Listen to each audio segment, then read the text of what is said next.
নমস্কার বন্ধুরা, কেমন আছেন সবাই? আশা করি সবাই খুবই ভালো আছেন। মাদার স্যানসন কুকিং চ্যানেলে সবাইকে স্বাগত জানাই।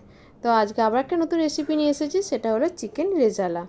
তো প্রথমে এখানে আমি 800 গ্রাম মতো চিকেন নিয়েছি। ওর মধ্যে 1 চামচ রসুন বাটা, 1 চামচ আদা বাটা, 200 গ্রাম মতো টক দই, অল্প করে হাফ চামচের মতো একটু গোলমরিচের গুঁড়ো,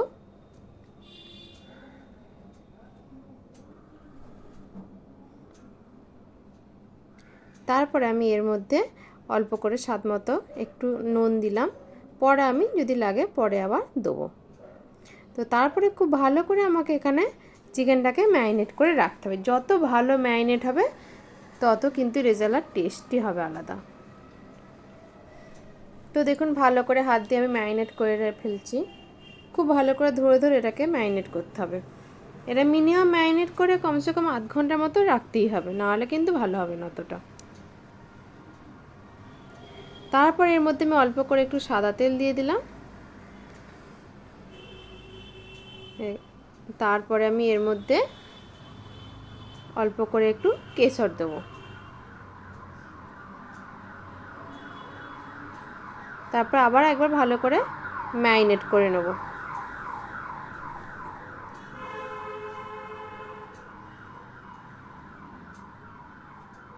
খুব ভালো করে দেখুন আমার মাখা হয়ে গেছে। এরপর আমি আধ ঘন্টার জন্য ঢাকা দিয়ে রেখে দেবো। তারপর এদিকে একটা কড়াই বসিয়ে দিয়েছি। এর মধ্যে একটা জয়িত্রী নিয়েছি, 4টে এলাচ নিয়েছি, 1 চামচ ধনে, গোটা ধনে, আর 1 চামচ গোটা মৌরি নিয়েছি। এটাকে আমি হালকা করে একটু রোস্ট করে নেব, একটা গুঁড়ো মশলা বানানোর জন্য। আস্তে আস্তে ধীরে ধীরে এটা কিন্তু ভাজতে হবে। দেখুন আমার মশলাটা খুব সুন্দর ভাজা হয়ে গেছে। তো তারপর এদিকে আমি একটা বাটির মধ্যে 2 চামচ পোস্ত নিয়েছি আর 7-8টার মতো কাজু নিয়েছি। এগুলোকে আমি একটা পেস্ট বানিয়ে নেব। তারপর এদিকে কড়াইয়ের মধ্যে অল্প করে আমি সাদা তেল দেবো আর দেবো 1 চামচ ঘি।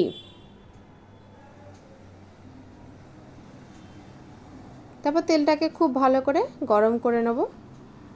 দেওয়ার পর একে একে আমি গোটা গরম মশলাগুলো দিয়ে দেবো। এর মধ্যে 4টে শুকনো লঙ্কা দিলাম, 2টো তেজপাতা, 1 টুকরো দারচিনি আর 10-12টার মতো আমি গোলমরিচ দিয়েছি।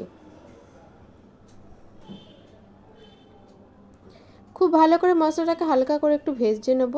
গোটা গরম মশলার একটা সুন্দর বেশ ফ্লেভার আসবে। আমার ভাজা হয়ে গেছে। এরপরে আমি 3টে পেঁয়াজকে বেটে রেখেছি, মিডিয়াম সাইজের পেঁয়াজ নিয়েছি 3টে। তো তারপরে এটা দেওয়ার পরে ভালো করে একটু আমি পেঁয়াজটা দিয়ে ভেজে নেব।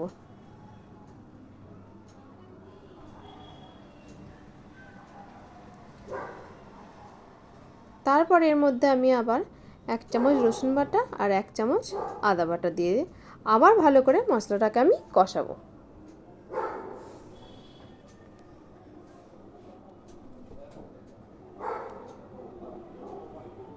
এটা টাইম নিয়ে ধীরে ধীরে মশলাটা কিন্তু কষাতে হবে।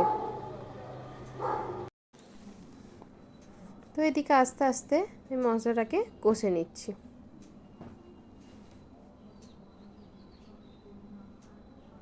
খুব ভালো করে কিন্তু পেঁয়াজ আদা রসুনটাকে কষিয়ে নিতে হবে।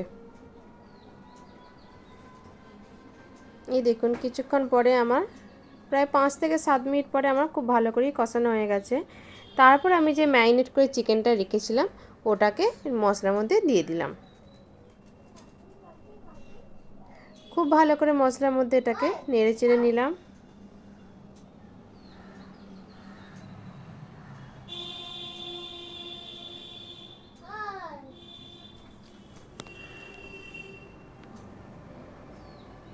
তারপর এখানে আমি অল্প করে একটু নুন লাগবে সেই জন্য আর একটু নুন দিলাম।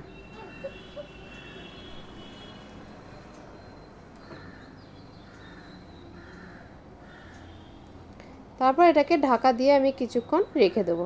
প্রায় 10 মিনিট পরে এটাকে আমি খুলে দেখব। একদম কিন্তু সিমে দেওয়া আছে।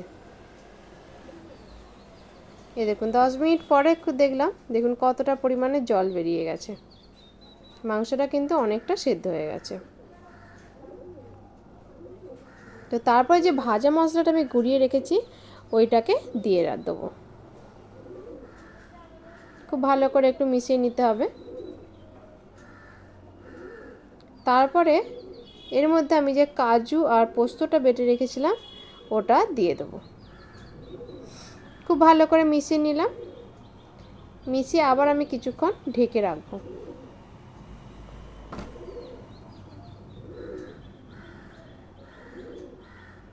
আমার কিন্তু গুঁড়ো মশলাটা সবটাই লেগে গেছে।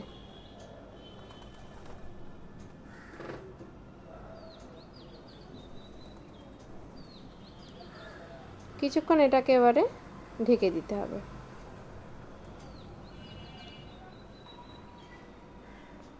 অনেকটা গাঢ় হয়ে গেছে।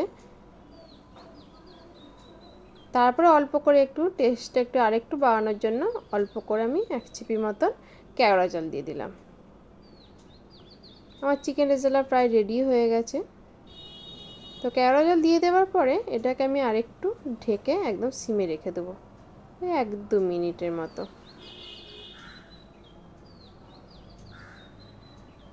তারপর দেখুন কতটা সুন্দর লাগছে দেখতে।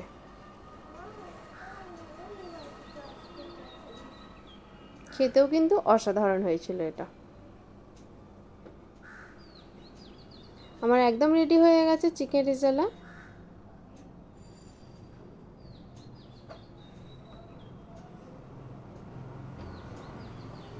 দেখুন কতটা সুন্দর লাগছে দেখতে। কেমন লাগলো আমার এই ভিডিওটি? যদি ভালো লেগে থাকে অবশ্যই কিন্তু একটা লাইক করবেন, আমাকে কমেন্ট করে জানাবেন কেমন হয়েছে, আর আমার চ্যানেলটিকে সাবস্ক্রাইব করবেন। ধন্যবাদ।